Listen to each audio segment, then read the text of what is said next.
بسم الله الرحمن الرحيم.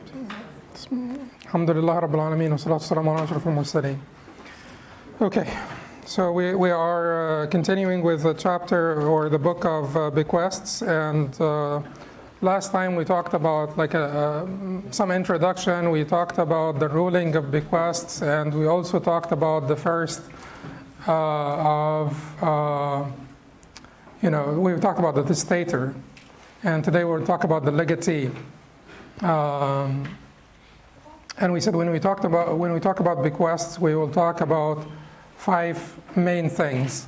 One of them is the testator, one of them is the legatee. The testator is the one who's given the bequest, the legatee is the one who's receiving the bequest. One of them is the musa ilayhi, that's the executor of the bequest. One of them is the bequeathed property, that's the musa bihi. And one of them is the wasiyah itself, that is the act of bequeathing. So today, inshallah, did you remember what we talked about last time? We talked about the testator, and we talked about who can make a bequest, and we said that anyone who can give a gift can make a bequest. In addition to that, we have children can also make bequests if they're discerning, and people who are under interdiction, under Haj. Their property is under legal seizure because of their financial imprudence. They could still make bequests, and we explained why they could make bequests but not give gifts, because the bequests would only be executed after their death, so they're not going to be harmed, and the bequests will never exceed 1/3, so their heirs will not be harmed either. So today we'll start with the legatee, the person who's going to be receiving the bequest, and the Shaykh rahimahullah ta'ala al-Imam Ibn Qudamah al-Maqdisi, who died in the year 620 after Hijrah, said in his book Umdat al-Fiqh or al-Umdah, ولكل من تصح الهبة له وللحمل إذا علم أنه كان موجودا حين الوصية له. And the bequests are valid for the benefit of anyone who is eligible to receive gifts, and for the fetus in the womb if it becomes known that he or she was present in the womb at the time the bequest was made in his or her name. So it is valid for everyone that can receive gifts, in addition to this, for the fetus in the womb as well. If we came to know that the fetus was actually present, existent at the time of the wasiyah. If she gives birth to the fetus after the maximum duration of pregnancy, which according to them would be a little bit too long, but that's something based on medicine anyway. It's not based on fiqh. So according to the maximum duration of pregnancy, then we know that it was not there at the time of pregnancy, at the time of the bequest. Then the fetus does not become deserving of that bequest. But if we know that the fetus was existed, then we give the fetus. We honor the bequest to the fetus. So it's valid for any thing that has it's valid for anyone, or for the benefit of anyone who is eligible to receive gifts. So it would not be valid for beings or concepts that are not sort of able to receive gifts. So it would not be valid to bequeath to the angels. It would not be valid to bequeath to deceased people. It is only valid to bequeath to people who actually have the capacity of receiving gifts. They do have the capacity of receiving gifts. It is not valid either to bequeath to animals. But could you set up like a waqf for the benefit of animals? They have done that in the past. They have done that throughout the Muslim world, and Sheikh Mustafa Sabai in Civilization of Faith talks about the endowments that were there in Damascus for stray dogs and cats and for various types of animals. So you could set up a waqf for them. But when you bequeath, you have to bequeath to somebody who is able, who has the capacity to receive gifts. Now the Sheikh says, وتصح بكل ما فيه نفع مباح ككلب الصيد والغنم. I'm sorry. No, that cannot be. ككلب الصيد والغنم. Okay. ككلب الصيد والغنم. That means the hunting dogs and the sheepdog. وما فيه نفع من النجاسات. It, which is the bequest, is valid. Now we're done with the legatee. We're done with the legatee. Whoever is able to receive a gift will be able to receive a bequest, a wasiyah. In addition to that, a fetus may also be able to receive it if we know thereafter that they were existent at the time of the bequest. He will now proceed to addressing the second point here, which is the bequeathed property. What could be a bequeathed property? What could be a bequeathed property? And I want someone to look at the document that I sent you in case I actually skip over anything. Just remind me to go back to it. So the legatee, we're done with the legatee, the bequeathed property. The Sheikh here says, وتصح بكل ما فيه نفع مباح ككلب الصيد والغنم وما فيه نفع من النجاسات. The bequest is valid for anything that has a permissible usufruct, such as the hunting dog or sheepdog, as well as impure substances with permissible uses. He was telling you that everything that you could sell, you could bequeath. But he also alerts you to some differences between the two transactions. Bequeathing is different from selling. So not only that you could bequeath anything that you could sell, but there are other things that you could bequeath, but you cannot sell.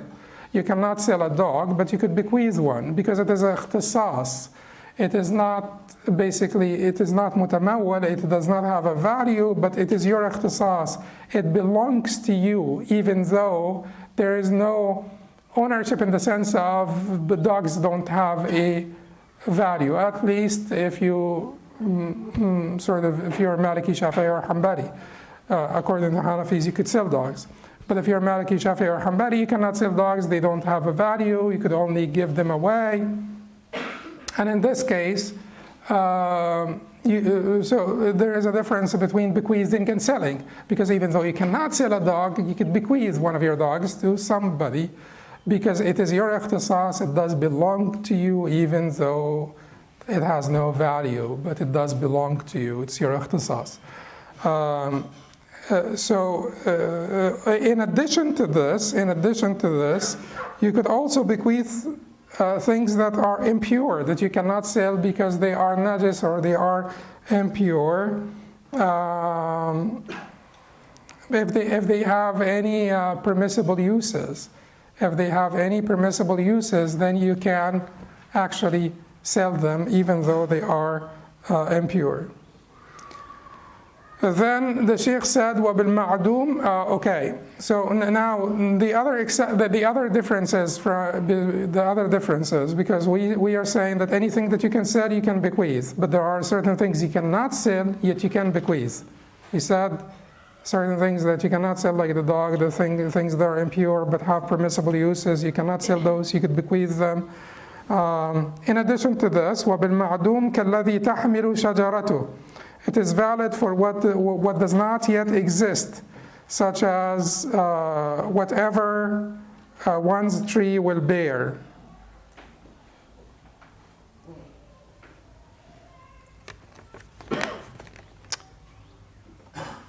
Did I skip something when I talked about the legatee? I think I skipped something. I said that the legatee cannot be one of the heirs. I did not say that? I skipped that? Okay. So the Prophet, so let me just go back to the legatee. when we talked about the legatee, we said that the legatee could be anyone who has the capacity to receive gifts. In addition to this, the fetus could be, a recipient of bequests. But we did not talk about exclusions. So anyone that is ajnabi, that has the capacity to receive gifts, but not a warith, not one of your inheritors, because the Prophet ﷺ said, إِنَّ اللَّهَ قَدْ أَعْطَى كُلَّ ذِي حَقٍّ حَقَّهُ فَلَا وَصِيَّةَ لِوَارِثٍ. Allah had already given everyone their due right, every heir, everyone who is entitled to a right, their due right. Then there shall be no bequests, there should be no bequests for inheritors. Heirs will have no right to bequests because they have designated shares, or they are asabat, they are sort of universal heirs, residuary heirs. I prefer residuary for translation of asabat, who get the remainder of the estate, or heirs with designated shares, but they have something designated for them by the Shara. Therefore, if they have something designated for them by the Shara, they are not basically entitled to bequests. Because if you give them more than what is designated for them by the Shara, that creates contention, creates also bad feelings among family members. So if you bequeath to one family member that is already getting a designated share, so the rest of the family members will tell you, so why didn't you leave it just for the Shara? So if you bequeath to your son, for instance, your daughter may say, well, he's already getting double, what I'm getting, so why are you giving him extra? Why are you giving him more? If you bequeath to your daughter, your mom or your mother may say, well, why are you giving her more? Certainly it will not affect your mother's inheritance unless we have aud, unless the mas'ala itself, we will not have enough for everybody, and then we will have to basically have aud, which is reduction of shares. So, but at any rate, but your mother may say, so why did you give her more and not giving me more? Then, because if she is, usually a daughter will get more than the mother. It depends, because if there is a son and there are many kids, the mother may end up getting more than one of the children. But the daughter, or if there are many daughters, the mother may end up getting one more than the daughters. But if there is a daughter alone, certainly she will get more than a mother. So that is why the Prophet ﷺ said, it's done. Allah divided it. You don't take your hands off of it. You don't basically further give any inheritor anymore. Does that mean that you can never do that? No, it doesn't mean you can never do that, because in some of the wordings of the hadith and some of the reports, the Prophet ﷺ made an exception at the end of the hadith. What is the exception? إِلَّا أَنْ يَشَاءَ الْوَارِثَ. Except if the other inheritors so please. Except if the other inheritors would agree. If they agreed, who could prevent them? If it is, whose haqq is this? Whose entitlement is this? Whose right is this? It's the inheritors. If the inheritors agreed that you bequeath to one of them a little bit, you give one of them a little bit more than their designated share, it's their right. We prevented the sort of the person, the testator, from bequeathing to family members to basically for the right of those family members. Now, those family members are agreeing. those family members think that, this particular brother of ours or whatever has in fact special circumstances. That's okay. You could give him more. You could, put him in your wasiyah. Keep in mind that Hanbalis would say even if they agree, it is still sinful. That's the authorized view in the madhab, to give more, even if they agree. They want you to give more in life, but not in bequests. But even if they agree, it will still be sinful. However, some of the Hanbalis are saying that it should not be sinful because the Prophet said, "Illa an yasha al-waratha," except if the rest of the inheritors so please or agree.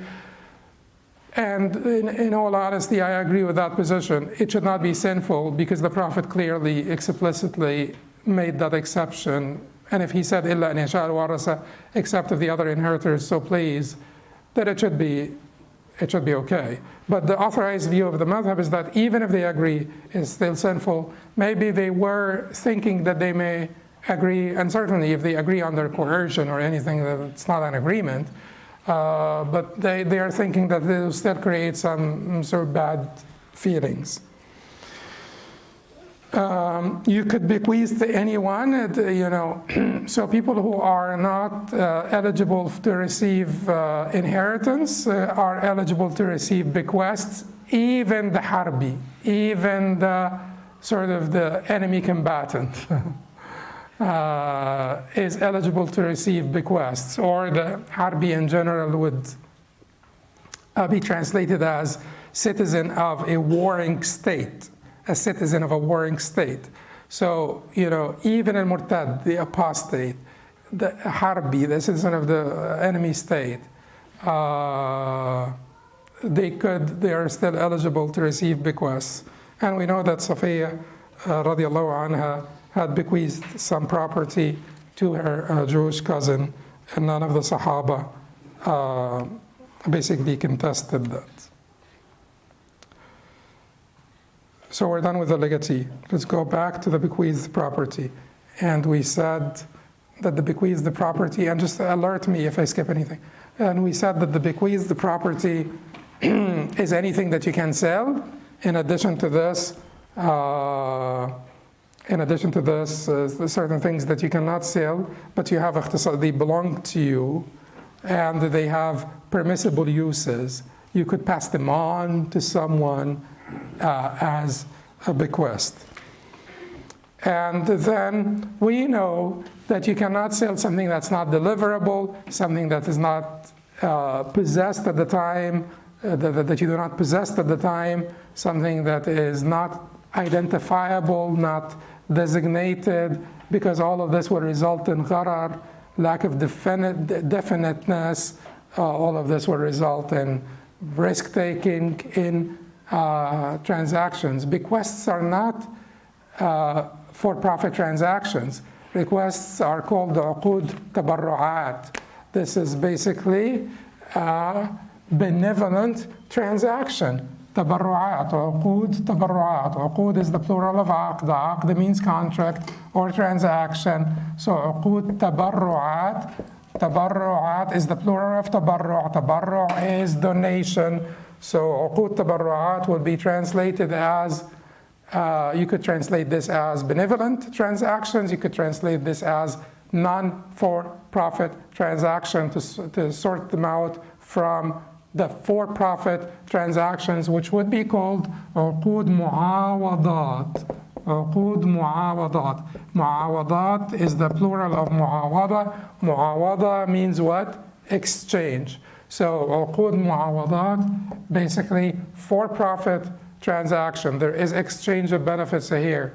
So in the uqud al-mu'awadat, for-profit transactions, exchange of benefit transactions, you do have to have definiteness or definitiveness. You do need to have transparency because there is exchange of benefits here. There is something that you are giving in return for what you're receiving, but in bequests, are you given anything? You're actually receiving. So if I bequeath to you $100 that I don't own now, well, if I own it before I die and it is there, you get it. If I bequeath to you, fish in a pond. Well, if you can catch them, if they were caught, you could get it. You could get them. But if not, then it doesn't matter, so you didn't pay anything for it to begin with. If I bequeath to you something that is not designated, one of multiple things, that is not designated, well, the inheritors or the executor of the inheritors will be able to basically give you any one of them. He didn't pay anything for it to begin with. So that's the sort of the reason behind being a little bit more flexible with bequests. So he will say, وَبِالْمَعْدُومِ كَالَّذِي تَحْمِلُ شَجَرَتُهُ. It is valid for what does not yet exist, such as whatever one's tree will bear. وبما لا يقدر على تسليمه كالطير في الهواء والسمك في الماء. It is valid for what is not yet deliverable, such as birds in the sky or fish in the water. وبما لا يملكه كمئة درهم لا يملكها.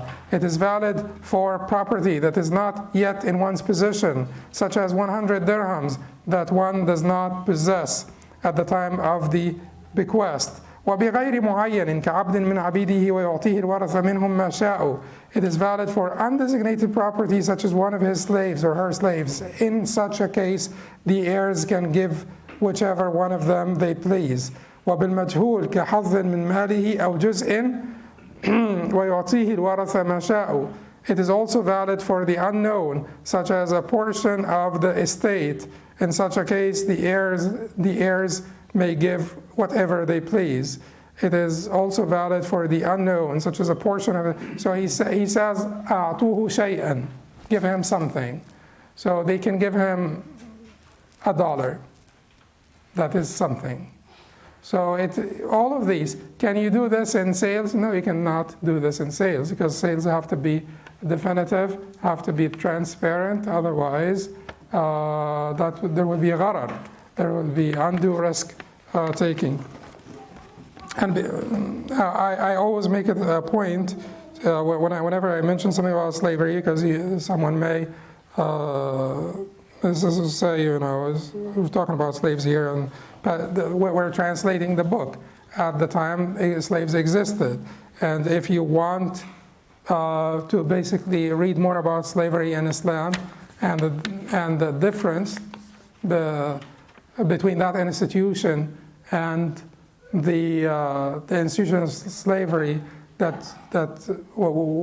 not saying even that we want to bring back the institution of slavery in Islam itself, but we're saying that there are completely different concepts or institutions, to the point that some people say the translation itself is inappropriate.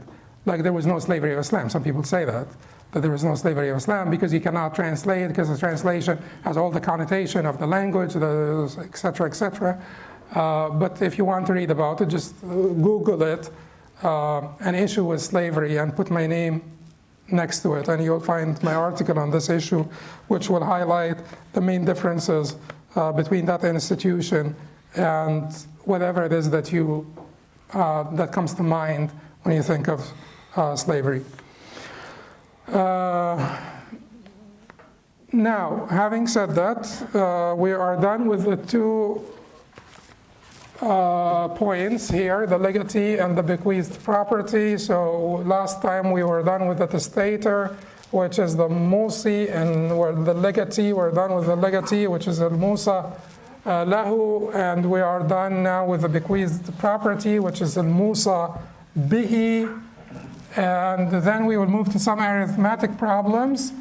And we talked about the ruling of the wasiyya, which is al-wasiyya. So we're done with how many? We're done with 4 out of 5. We talked about al-wasiyya, the ruling of the wasiyya the first time. We talked about the testator. These are 2, wasiyya and al-musi. Today we talked about al-Musa lahu, the legatee, and al-Musa bihi, the bequeathed property. We're talking about 4 out of 5. We will have 1 to talk about next time, inshallah, which is al-Musa ilayhi, the executor of the bequest. The executor of bequest.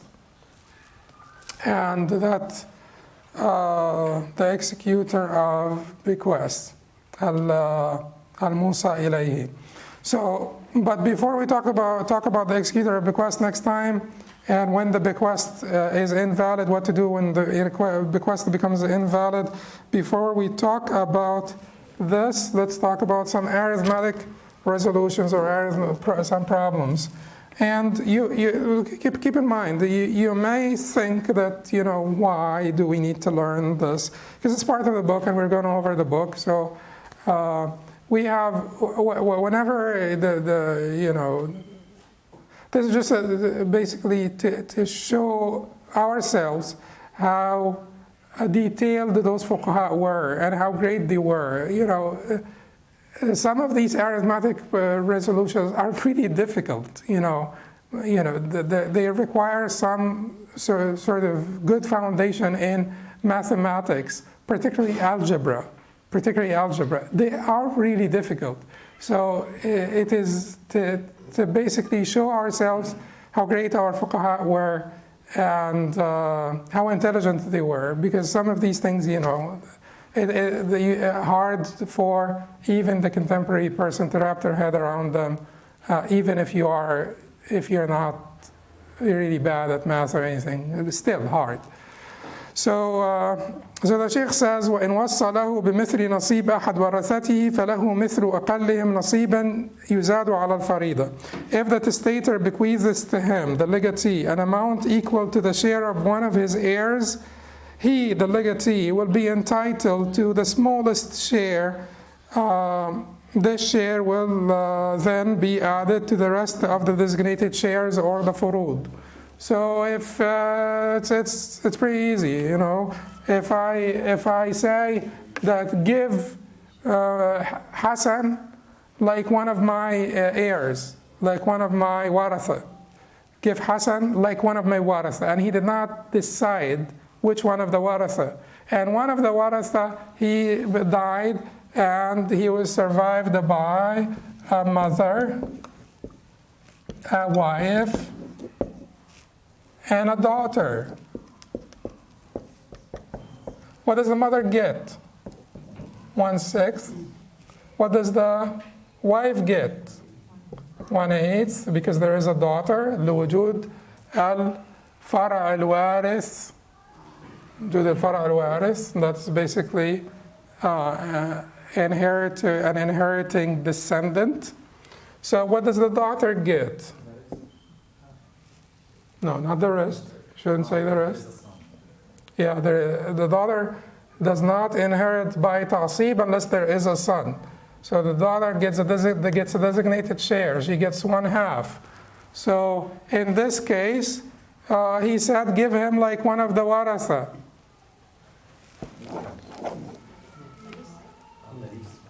He will get what the wife gets. He gets 1/8. Because the inheritors will have the power now, to say what the legatee gets. Okay, so فلو خلف 3 بنين ووصى بمثل نصيب أحدهم فله الربع. فإن كان معهم ذو فرض كأم صححت مسألة الورثة بدون الوصية من 18 وزدت عليها مثل نصيب ابن فصارت من 23.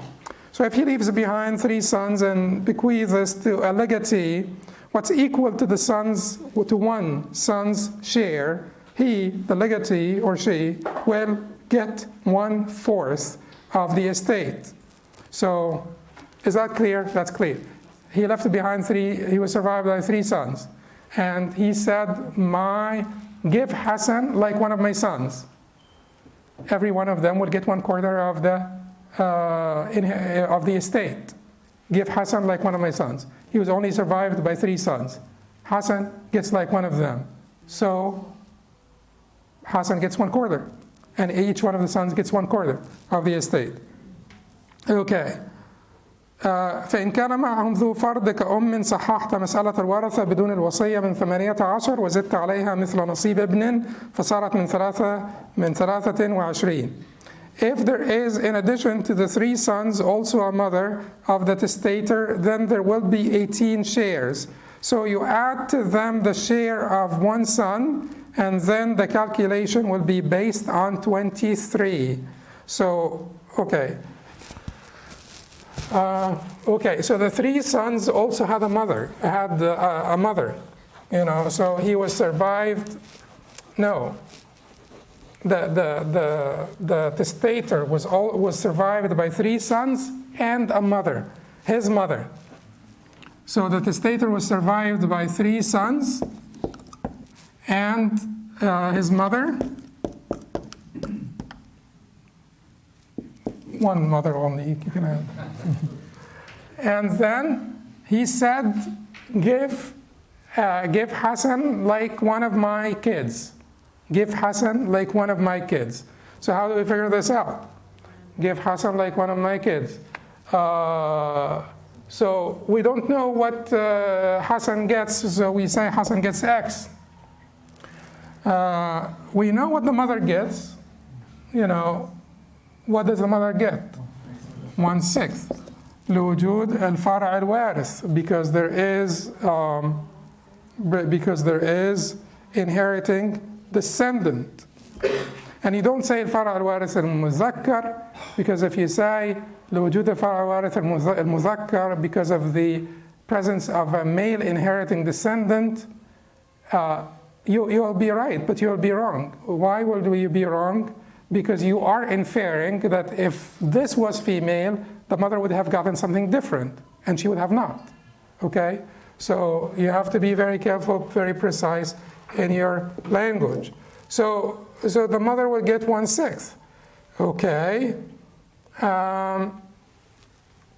So the mother gets 1/6, and if the mother gets 1/6 of the estate after X goes out, then what do the three sons get? 5/6. Okay? Okay, so so that's easy then. No, it's not, because three sons get 5/6. How do you divide 5 by 3? They always wanted to have no fractions. They did not want. We will be dealing with this for the rest of this, bab or kitab inheritance. They don't like fractions. So how do you do this? Multiply 5 by 3. You get 15. So they'll get 15 out of what? 18. Multiply 6. You multiply both. Okay, so they get 15 out of 18. The mother gets what? 3 out of 18. So she gets 1/6. Then he said, give Hassan like one of my kids. What does Hassan get? 5. Okay, so we now have 5 plus 5 plus 5 plus 5 plus 3. What is that? 23. That's it. You divide the estate into 23 shares, and the mother gets 3. Every one of the sons gets 5, and Hassan gets 5. Next, ولو وصى بمثل نصيب أحدهم ولآخر بالسدس باقي المال جعلت صاحب سدس الباقي كذي فرض له السدس وصححتها كالتي قبلها. If he bequeaths to 2, to one he gives the equivalent of one's share, the equivalent of one son's share, and to the other he bequeaths 1/6 of the rest of the estate. You should give the one entitled to 1/6 the same as one who is entitled to a designated share, and then you solve the problem as you did the previous one. So he said here, one of them will get like one son, and the other will get 1/6 of the rest of the money.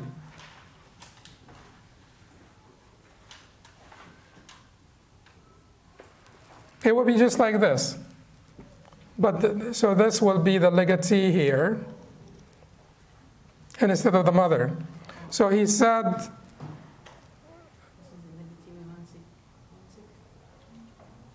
yeah. So he said if he bequeaths to two, to one he gives the equivalent of one son's share, and to the other he bequeaths 1/6 of the rest of the estate. That is the rest of the estate after the wasiyah goes out, after the bequest is executed. So if you don't have the mother, you have 3 sons and 2 legatees. One will get like a son, and one will get 1/6 of the remainder. So that person who gets the 1/6 of the remainder will take the position of the mother, because she was given 1/6. So he's getting 1/6. So it will be identical to the previous problem. فإن كانت وصية الثاني بالسدس باقي الثلث صححتها أيضا كما قلنا سواء ثم زدت عليها مثليها فتصير 69 تعطي صاحب السدس سهما واحدا والباقي بين البنين والوصي الآخر 4. In the previous scenario, if the bequest for the second legatee is 1/6 of the remaining 1/3, actually of the remainder of the 1/3, it's 1/6 of the remainder of the 1/3. Not the remaining 1/3. I know how I got this. Of the remainder of the 1/3. Correct this. Actually, huh? Well, I will explain the difference right now. Of the remainder of the 1/3, you resolve it as we said above, but you then multiply it by 3, so the denominator will be 69.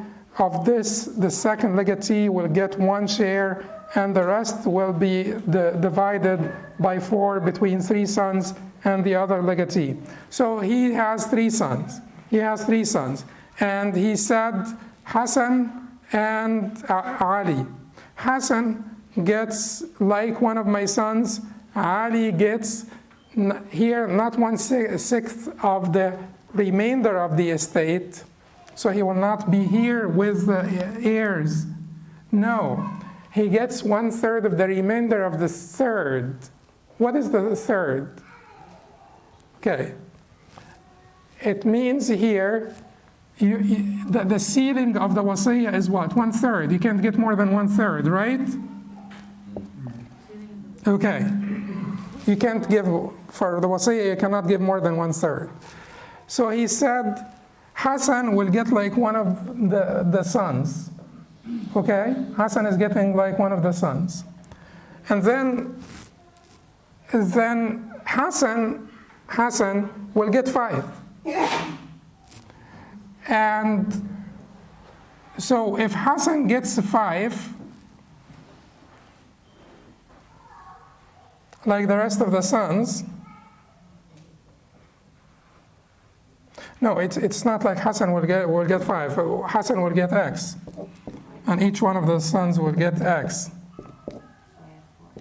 Okay, so you will have 4 X's. What Ali is getting is the 1/6 of the remainder of the 1/3. So the 1/3 minus X. No, minus 1X. Because only Hassan is a legatee. The 3 sons are not in that third. The 3 sons are outside that third that they get from the inheritance. We're talking about the remainder of the 1/3 after Hassan gets an amount equal to each one of the sons. So it will be 1/6 of the remainder of the 1/3 after you take out Hassan's share or nasib. And in this case, you will multiply the 23 by 3. So it will come out of 69. When it comes out of 69. Ali, who gets 1/6 of the remainder of the 1/3, will get only 1 share. And each one of them will get 68 by 4, 17 shares. Each one of these will get 17, and Ali will get 1 share. If you think about it, what happened here is that this 1/6 of the remainder of the 1/3 will come down to 1 out of 69. It is 1/6 of the remainder of the 1/3. You could even do it by percentages, and it will come down to that. 1/6 of the remaining of the 1/3. Who does algebra here? Who's good at algebra? Oh, really? You should probably use like a number of values like $100, so it's easier to explain to everyone else, because I think everyone got lost somewhere along the way. So like if you start from $100 and then split it up among the people, so like each son will get like $20, for example. So when you're taking 1/6 of the remaining 1/3, you take $100 and then you break them to 1/3, you get $33. And 1/6 of the $33, then subtract whatever Hassan got to show what Ali gets. Yeah, use actual numbers easier. The problem with percentages is that you'll have like sometimes unlimited fractions. Right. Because 1/3 is not really 33. Right. What are you going to do with the one that is left? So that is why they don't use, like you just can't use percentages. You have to divide it as designated shares. So that would be that thing. And it is basically an arithmetic issue. It is basically figuring out, and that's what algebra is all about. And that's why algebra is a Muslim invention. In fact, the motivation is actually the inheritance laws. The motivation behind the development of algebra in the Muslim world was to figure out inheritance. So we should feel bad that we can't understand this. So somewhat, yeah.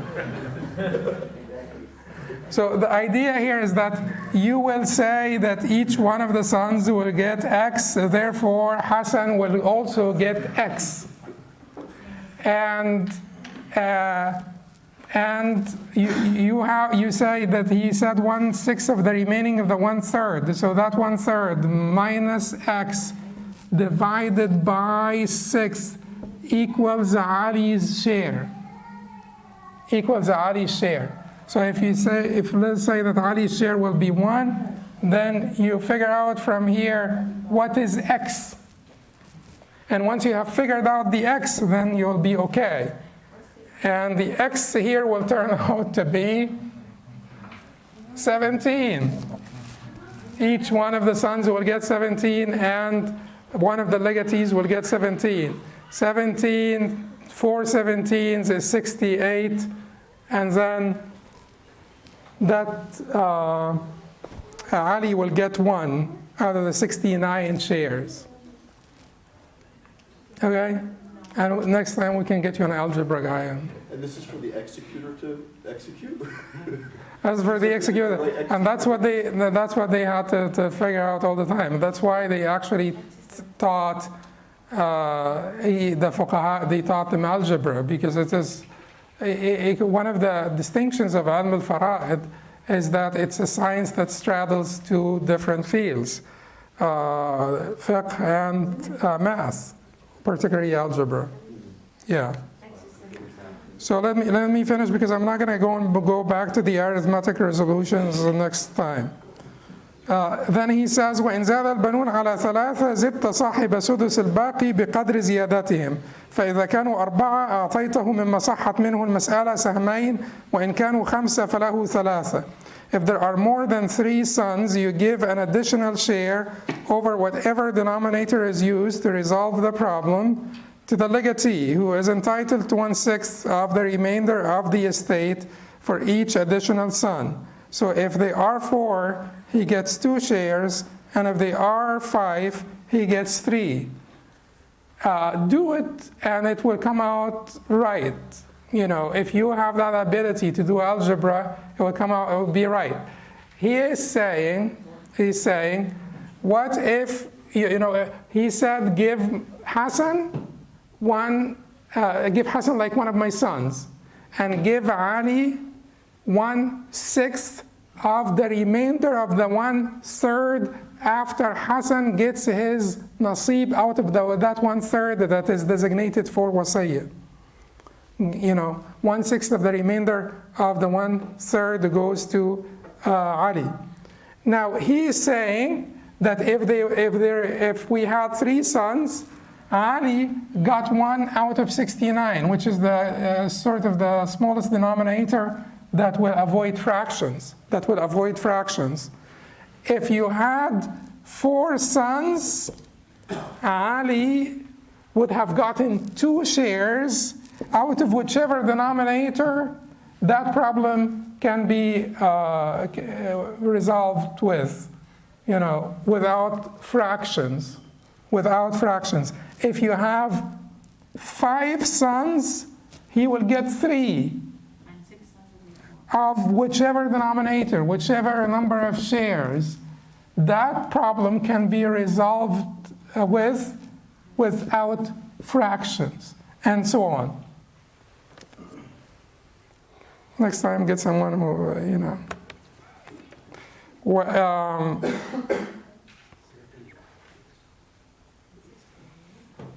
Okay. Then وإن وصى بجزء مشاع كثلث أو ربع أخذته من مخرجه وقسمت الباقي على الورثة. If he bequeaths a fraction like 1/3 or 1/4, you take it out from their denominator and then you divide the rest 2/3 or 3/4 among the heirs. If he's really nice and he doesn't want to torture the executor of the will or the faqih that will be asked about this, and he says give him 1/3 or 1/4 or something like this, it will be easy. You give him whatever they said and then you give the rest to the heirs. فإن وصى بجزئين كثلث وربع أخذتهما من مخرجهما وهو 12 وقسمت الباقي على الورثة. فإن ردوا جعلت سهام الوصية ثلث المال وللورثة ضعف ذلك. If he bequeaths 1/3 to one person and 1/4 to another, then you take them from their least common denominator, which is 12. And the rest will be divided among the heirs. But if the heirs reject this, then you reduce the total shares of the bequest down to 1/3 of the entire estate, giving the heirs twice as much as the bequest. So he says, give Hassan 1/3 of my estate and give Ali 1/4 of my estate. This will be pending what? Approval of the inheritors, because that's more than 1/3. You can't do that unless the inheritors approve it. If the inheritors approve it, and he said give Hassan 1/3 and give Ali 1/4, okay, how do you resolve this problem without fractions? 12. If you have, yes, and we will come to talking about this. Whenever you see 4 and something else, just go to 12. You'll be safe. Whenever you see 8, you just go to 24. You'll be safe. So anyway, so 4, go to 12. 12, so 1/4 of 12 is what? 3. 1/3 of 12 is what? 4. What is left? 5. And 5 out of 12 will be the estate that will be divided among the waratha, if they approve it. Let us say the waratha did not approve this, then you will need to consider this 12 to be what? To be 1/3. And then 2/3 here, you will give the waratha 24, and you will make this 12 1/3. You squeeze them into the 1/3. You squeeze Hassan and Ali into the 1/3. So they'll get, whatever is proportionate to that. وإن وصى بمعين من ماله فلم يخرج من الثلث فللموصى له قدر الثلث إلا أن يجيز الورثة. Likewise, if he bequeathed a certain property but it did not come from the 1/3, then the legatee will only be entitled to as much of it as is equal to 1/3 of the estate, unless the heirs permit more. So he left behind wealth, and he bequeathed a building to Hassan, and this building ended up being 1/2 of his inheritance. If the inheritors allow him to take it, he will take it. If the inheritors do not allow him to take it, he will own as much of the building as his 1/3. وإن زادت الوصايا على المال كرجل أوصى بكل ماله لرجل ولآخر بثلث ضممت الثلث إلى المال فصار 4 أثلاث وقسمت المال بينهما على 4 إن أجيز لهما والثلث على 4 إن رد عليهما.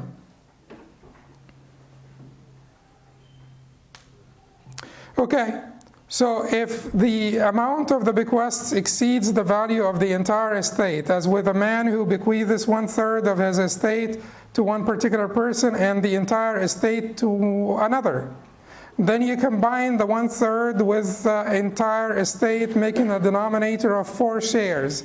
Then you give 1/4 to the first person and 3/4 to the second person. If the heirs reject that, then you take the 1/3 to which they are entitled and divide it by 4, giving the first person 1/4 of that 1/3 and the second person 3/4 of that 1/3. So he bequeaths 1/3 of his estate to Hassan and his entire estate to Ali. So how do you do this? We just can't, right? Okay, so should we give Hassan 1/3 and then give Ali the remaining 2/3? No. He bequeathed 1/3 to Hassan and the entire estate to Ali, and we want to respect that. How do you respect that? Okay, so 1/3 plus what? 3/3 is 4/3. So instead of the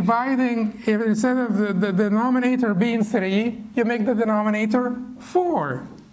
And you give the person who was bequeathed 1/3, 1/4.